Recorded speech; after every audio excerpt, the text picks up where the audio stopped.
Hey everyone, welcome back. In this video, we'll touch on recipe makeover, so how you can change different recipes to hopefully reduce the amount of sugar that's in there and help out your blood sugars as well with that. And then we can go through different sugar substitute and sweeteners to see what they are and what they mean, and help you out when you see different sweeteners on a package and just to know what they are. So just by, if you look at your document here, there's going to be one for recipe makeover. And then if you look on it, there's three keywords on there. So you have the word reduce, the word eliminate, and then or substitute. So all those things can make it easier to make some changes to the different recipes that you have. And hopefully by that you can reduce or even eliminate or substitute some of the sugars in there. So we'll focus mostly on carbohydrates today, but there is different tips for reducing fat, for reducing sodium, some of those things. But if we look at reduced carbohydrates, so one of the first steps is just to use less sugar or less honey or things like that, whatever is the sugar in your recipe, just to even to reduce it a little bit. So most of the recipes you can even cut back whatever they ask for in sugar by 25% or even by half of it, and it's not going to affect the taste too much. So even trying it out and seeing the first time, if let's say you reduce it by 50%, maybe it's too much for that specific recipe. So just finding a good amount with trial and error. Some people will use a sugar substitute. So if you can use a sugar substitute, and basically we'll talk a little bit more about them and what kind of sugar substitute could be good for you. But a sugar substitute could basically help you out just by substituting the sugar in there, and that's going to hopefully help your blood sugars by not raising them. You could also make the portions a little bit smaller. So if you've got a recipe that asks that it's going to make for, let's say, 12 muffins, even making smaller muffins in there could be an idea. Same idea for cookies. If you have a recipe that is going to ask for 24 cookies, maybe you can make a little bit more cookies with that. And then when you're eating a cookie, you're having a smaller portion with that. And then reducing the amount of different carbohydrates. So we touched on carbohydrates before, and where you find them. So you'll find them in milk, you'll find them in yogurt, dried fruit, juices. So even like, don't forget those kind of ingredients when you're looking at changing the recipes and seeing if you can reduce them. And obviously some of the recipes you're not going to be able to get the same product. So like I said, trial and error. If you reduce the milk a little bit, see what it does. Or if it's asking for a cup of dried fruits, even going for half a cup of dried fruits can be a good switch.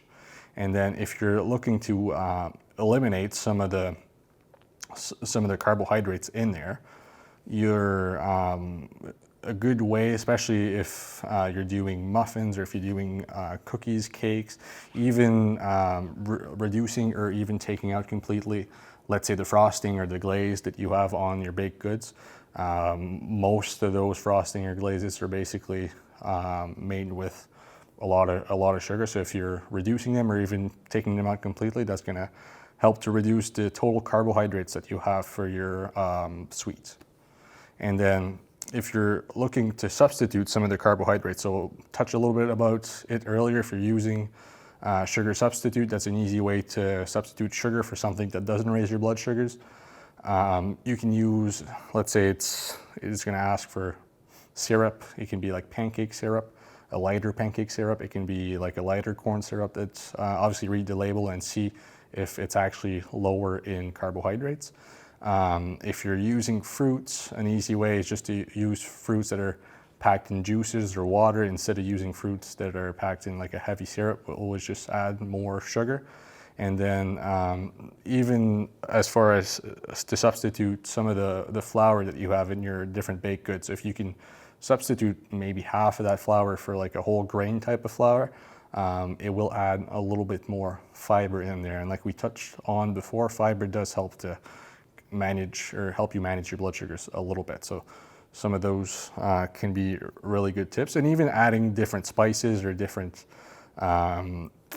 extract like vanilla extract, or adding some cinnamon, adding some nutmeg, just to give you that sugary taste a little bit without the same amount of sugar. So you can even reduce some of that sugar, or even completely take it out.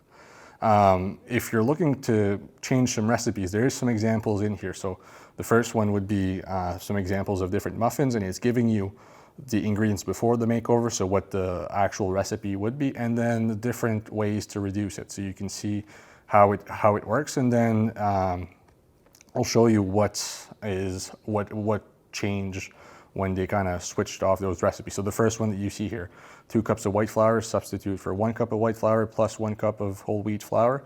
So you're just increasing the fiber in that product.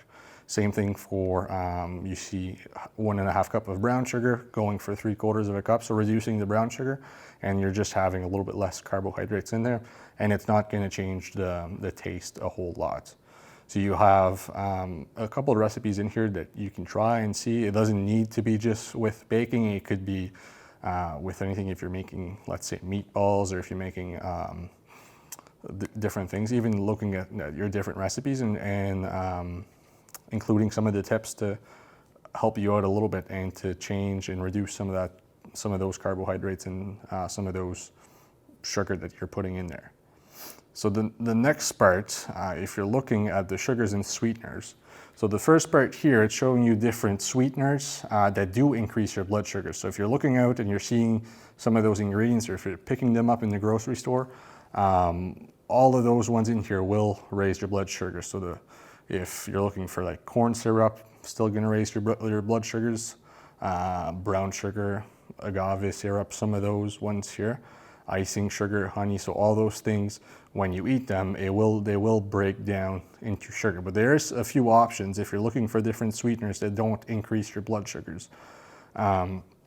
There's a couple of options down here. The first ones are sugar alcohols, which basically they don't raise your blood sugars. You find them naturally in different fruits and different vegetables, but you can also use them to substitute them with some sugar. If you're going for, you might find different candies at the store too that will use sugar alcohol. So that's an easy, quick way to go for something that's sweet without raising your blood sugars at the same time.